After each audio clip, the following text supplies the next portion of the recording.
Subscribe now and press the bell icon. Never miss an update. Measurement of internal resistance of a cell by potentiometer यानी विभवमापी की सहायता से cell का आंतरिक प्रतिरोध ज्ञात करना। टॉपिक का नाम हो गया। अब देखिए विभवमापी तो हम लोग पढ़ चुके हैं, पोटेंशियोमीटर क्या होता है। तो सबसे पहले देखिए एक पोटेंशियोमीटर हम लोग बना लेते हैं। एक पोटेंशियोमीटर में क्या होता है कि AB एक 10 मीटर लंबा तार होता है, ठीक है। उसके बाद इस पोटेंशियोमीटर को चलाने के लिए इसमें एक बैटरी, एक कुंजी प्लग की और एक रेहोस्टेट यानी धारा नियंत्रक और एक एमीटर को श्रेणी क्रम में जोड़ दिया जाता है, ठीक है। ये प्लस ये माइनस, इसमें से करंट आई, ये पोटेंशियोमीटर का हो गया, ठीक है, विभवमापी का। अब इसकी सहायता से हमको एक सेल का आंतरिक प्रतिरोध ज्ञात करना, ठीक है। तो जिस सेल का ईएमएफ ज्ञात करना, सॉरी क्या है, जिस सेल का आंतरिक प्रतिरोध ज्ञात करना होगा उस सेल को देखिए समझिए। जैसे मान लीजिए कि यहाँ एक सेल है, इसके प्लस और इसका माइनस, ये सेल का टर्मिनल है और इसका विद्युत वाहक बल मान लीजिए ई है और इसका इंटरनल रेजिस्टेंस आर है यानी आंतरिक प्रतिरोध, ठीक है। अब यही आंतरिक प्रतिरोध हम लोग को ज्ञात करना है कि आंतरिक प्रतिरोध है क्या, ठीक है। अब क्या करेंगे कि जिस सेल का आंतरिक प्रतिरोध ज्ञात करना होगा उसके प्लस को ए बिंदु से कनेक्ट करना है, किससे, ए बिंदु से, ठीक है। प्लस वाला को प्लस की ओर जोड़ देना है। तो इसके प्लस को ए बिंदु से जोड़ दिया और यहाँ पर देखिए ये जो सेल का आंतरिक प्रतिरोध है आर, या इसको क्या बोलेंगे माइनस वाला जो टर्मिनल है, वहां पर एक गैल्वेनोमीटर जोड़ेंगे। गैल्वेनोमीटर का जो दूसरा छोर होगा वो एक जौकी से जुड़ा हुआ रहेगा, किससे, जौकी से। जौकी का काम क्या है, तार पर खिसकना और तार पर खिसका करके गैल्वेनोमीटर में शून्य विक्षेप का स्थिति ज्ञात करना, ठीक है। इसे करेंगे। मान लीजिए कि ये जो सेल है वो ए और बी बिंदु के बीच जुड़ा हुआ है, ए और बी बिंदु के बीच, और इसमें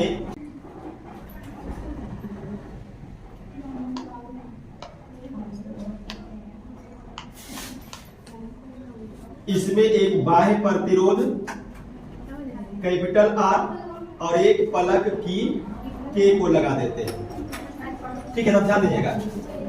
विभवमापी की सहायता से सेल का आंतरिक प्रतिरोध ज्ञात करने के लिए ये देखिए आवश्यक परिपथ को चित्र में दर्शा दिया गया। अब अगर हम प्लग की के को ओपन रखेंगे तो इसमें से कोई भी धारा प्रवाहित नहीं होगा, परिपथ टूट जाएगा। उस स्थिति में यहां से यहां का वोल्टेज किसके बराबर होगा, जितना सेल का विद्युत वाहक बल होगा, ठीक है। समझिए अगर हम यहां से इसको निकाल दें तो यहां से यहां का वोल्टेज कितना होगा, जितना सेल का वोल्टेज होगा, क्योंकि कोई करंट तो प्रवाहित हो नहीं रहा है। तो सबसे पहला स्टेप में क्या करना है, सर्वप्रथम प्लग की के को ओपन कर दिया जाता है। क्या कर दिया जाता है, ओपन कर दिया जाता है। इस स्थिति में ए और बी के बीच का विभवांतर सेल के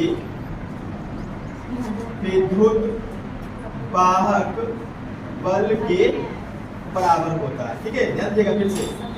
अगर हम प्लग की ए को ओपन कर दे तो ए और बी के बीच का विभवांतर किसके बराबर होगा, सेल के विद्युत वाहक बल के बराबर। इसीलिए ए और बी के बीच का विभवांतर किसके बराबर होगा, विद्युत वाहक बल के बराबर। और विभवांतर होता किसके बराबर है, तो विभवमापी में आप बात कीजिएगा यल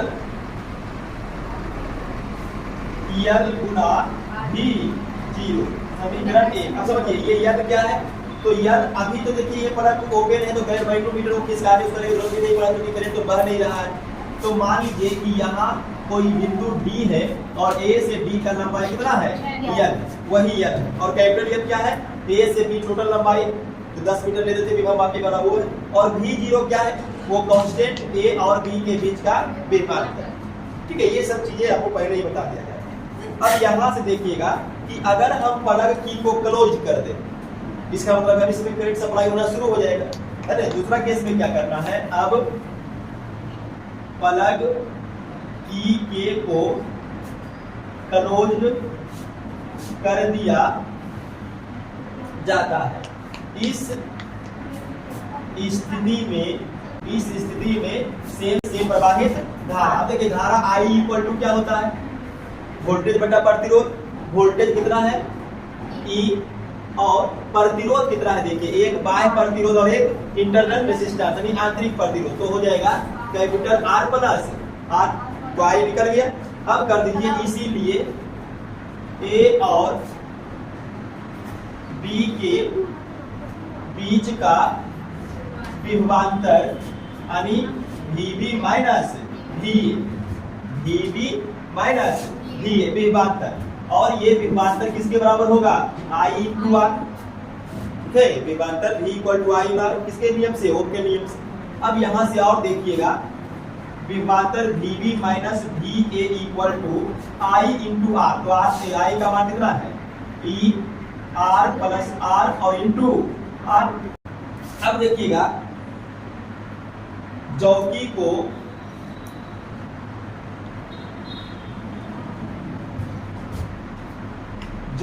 को खिसकाकर गैल्वेनोमीटर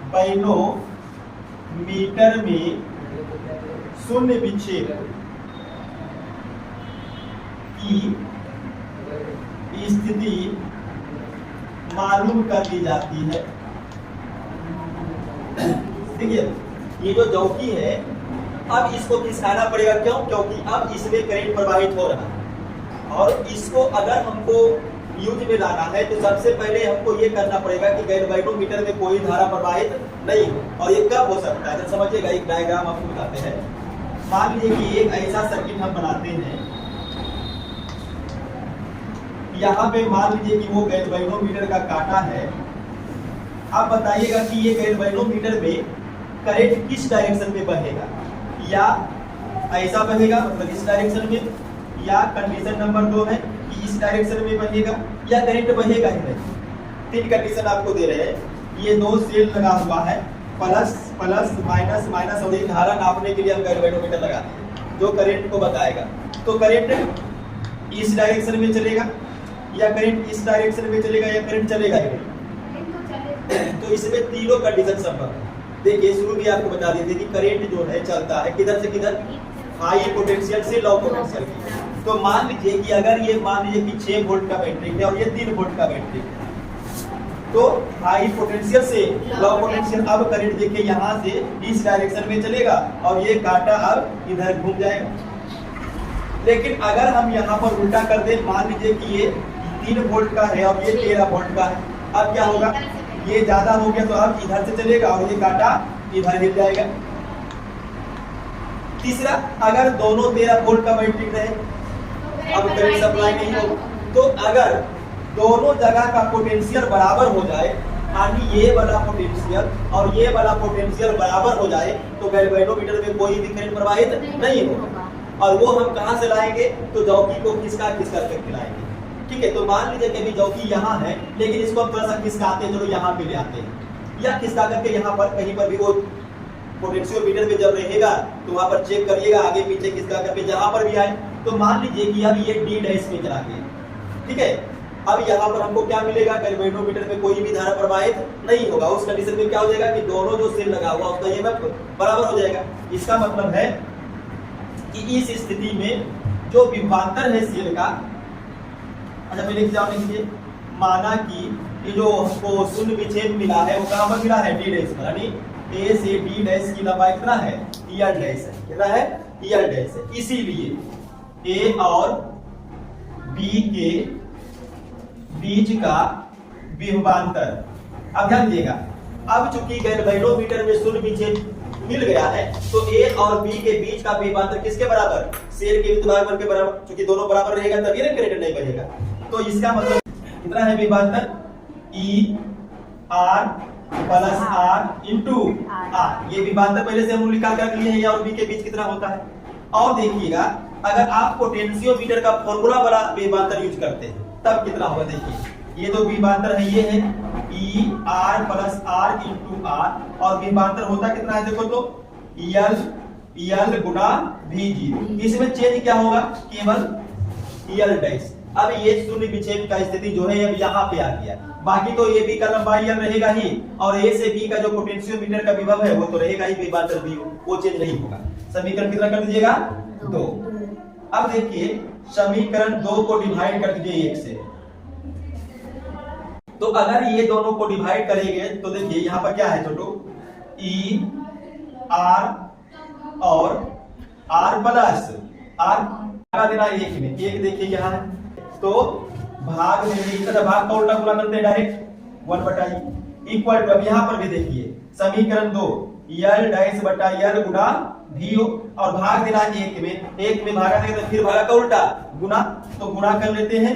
ये उल्टा करेंगे तो यल ऊपर चला जाएगा और यल स्मॉल बना नीचे, भी जीरो जो है वो ऊपर में है तो वो भी कहां चला जाएगा, नीचे, यानी 1/v0। अब देख लीजिए capital L cancel, v0 cancel, ई से ई कैंसिल।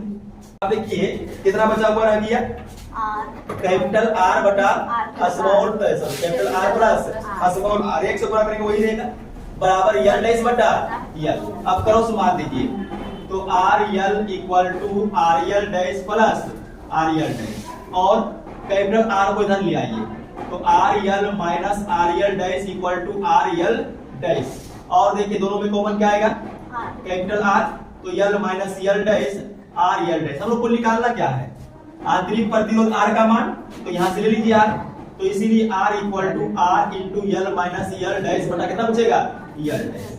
यही देखिए सेल का आंतरिक प्रतिरोध ज्ञात करने का फॉर्मूला होगा।